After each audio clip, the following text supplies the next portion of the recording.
नमस्कार मित्रांनो, आज आपण इयत्ता 7वी गणित सेतू अभ्यासक्रमातील 40वा दिवस घटकाचे नाव चौकोन उपघटक बहुभुजाकृती याविषयी जाणून घेणार आहोत. त्यापूर्वी थोडं समजून घेऊ. मित्रांनो, आपणास माहिती आहे की त्रिकोणाच्या तिन्ही कोनांच्या मापांची बेरीज 180 अंश असते. त्यावरून आपण चौकोनाच्या 4 कोनांच्या मापांची बेरीज किती असते व ती कशी काढायची ते पाहू. सोबतच्या आकृतीत पहा. ही आकृती चौकोनाची आहे. प्रथम आपण चौकोनाचा एक कर्ण काढू. चौकोनाचे समोरासमोरील शिरोबिंदू जोडणारा रेषाखंड म्हणजे त्या चौकोनाचा कर्ण होय. या आकृतीत काढलेल्या कर्णामुळे चौकोनाचे 2 त्रिकोणात विभाजन झाले आहे. या प्रत्येक त्रिकोणाच्या कोनांच्या मापांची बेरीज 180 अंश आहे. म्हणजे वरील जो त्रिकोण आहे त्याच्या सर्व कोनांच्या मापांची बेरीज 180 अंश व खालच्या बाजूला त्रिकोणाच्या कोनांच्या मापांची बेरीज 180 अंश आहे. यावरून दिलेल्या चौकोनाच्या सर्व कोनांच्या मापांची बेरीज आपण काढूया. ती कशी होईल बघा. या ठिकाणी एका त्रिकोणाचे माप आहे ते 180 अंश आणि 2 त्रिकोण आहेत म्हणून 180 गुणिले 2 हा गुणाकार करावा लागेल. म्हणजे या ठिकाणी 18 दुने 36 आणि ह्या वरील एक 0 म्हणजे 360 अंश इतकं माप होईल. कारण 2 त्रिकोण एकत्र केल्यास चौकोन तयार झालेला आहे. म्हणून चौकोनाच्या 4ही कोनांच्या मापांची बेरीज ही 360 अंश असेल. आता बहुभुजाकृती म्हणजे काय ते पाहू.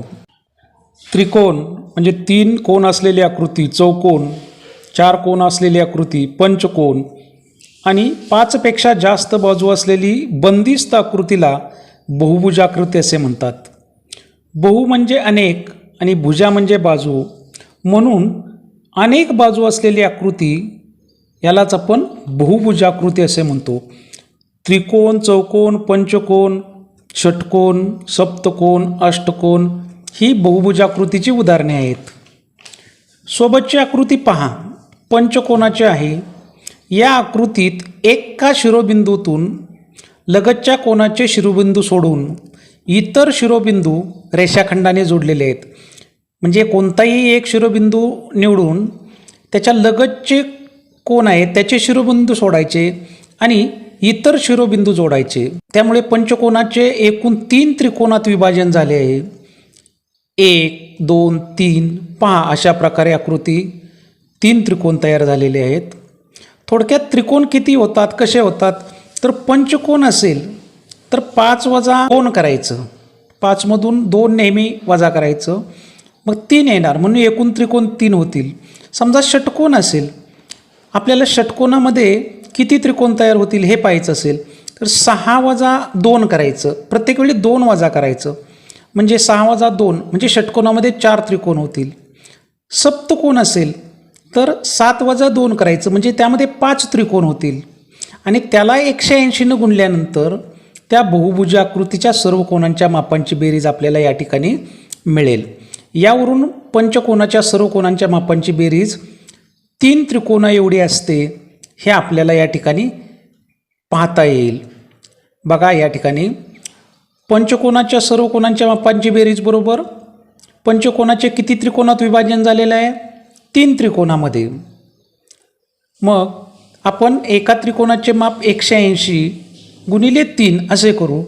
म्हणजे एका त्रिकोणाचे माप गुणिले 3 त्रिकोण बरोबर यांचा गुणाकार केला 180 आणि 3 यांचा तर 540 असे उत्तर येईल. म्हणजे पंचकोनांच्या सर्व कोनांच्या मापांची बेरीज किती असेल 540 अंश.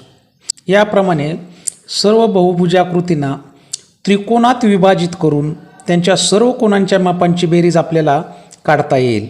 म्हणजे जेवढे त्रिकोण आहेत किंवा तयार होतील गुणिले 180 करायचे. त्याचे उत्तर हे बहुभुजाकृतीच्या सर्व कोनांच्या मापांची बेरीज असेल.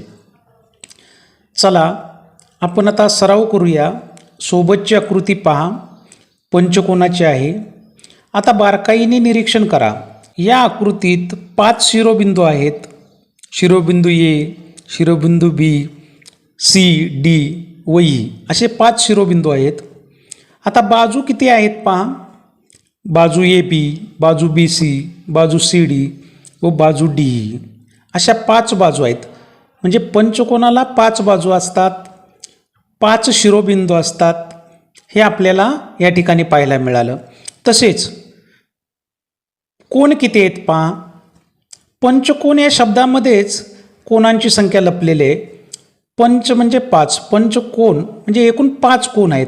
या ठिकाणी पहा, कोण ए, कोण बी, कोण सी, कोण डी, कोण ई असे 5 कोण आहेत.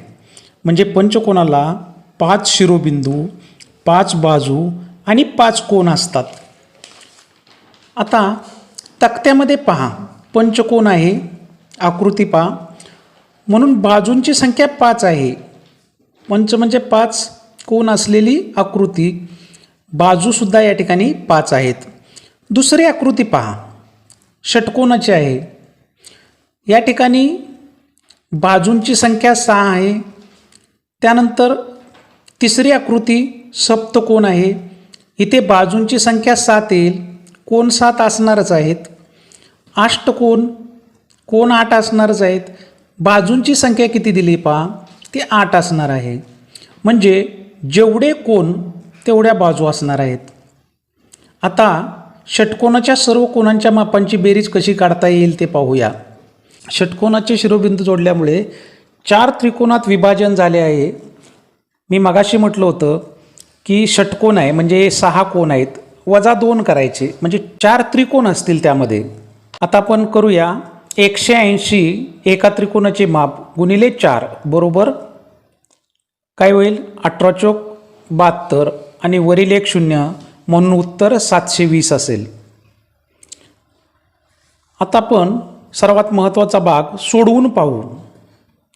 या ठिकाणी एक तक्ता दिलेला आहे. बहुभुजाकृतीचे नाव, शिरोबिंदूंची संख्या, बाजूंची संख्या आणि कोणांची संख्या. पहिली आकृती आहे पंचकोन. आपण पाहिलेलं आहे पंचकोनाला शिरोबिंदू किती असतात, 5 शिरोबिंदू. त्यानंतर बाजूसुद्धा 5च असतात आणि कोणांची संख्यासुद्धा 5च असते. म्हणजे शिरोबिंदू, बाजू आणि कोण हे समान असतात. हे आपल्याला त्या बहुभुजाकृतीच्या नावावरूनच लक्षात येते. पहा, इथे दुसरी आकृती किंवा दुसरी बहुभुजाकृती आहे, ती षटकोन आहे. त्यामुळं त्याला शिरोबिंदू 6 असणार आहेत, बाजू 6 आणि कोणसुद्धा 6 असणार आहेत. त्यानंतर सप्तकोन, सप्त म्हणजे 7, म्हणजे शिरोबिंदूंची संख्या 7, बाजूंची संख्या 7 आणि कोणांची संख्यासुद्धा 7. त्यानंतर अष्टकोन, अष्ट म्हणजे 8, 8 कोण असणारी आकृती. शिरोबिंदूंची संख्या किती असेल, 8, बाजूंची संख्या 8 असेल आणि कोणांची संख्या ही सुद्धा 8च असेल. धन्यवाद.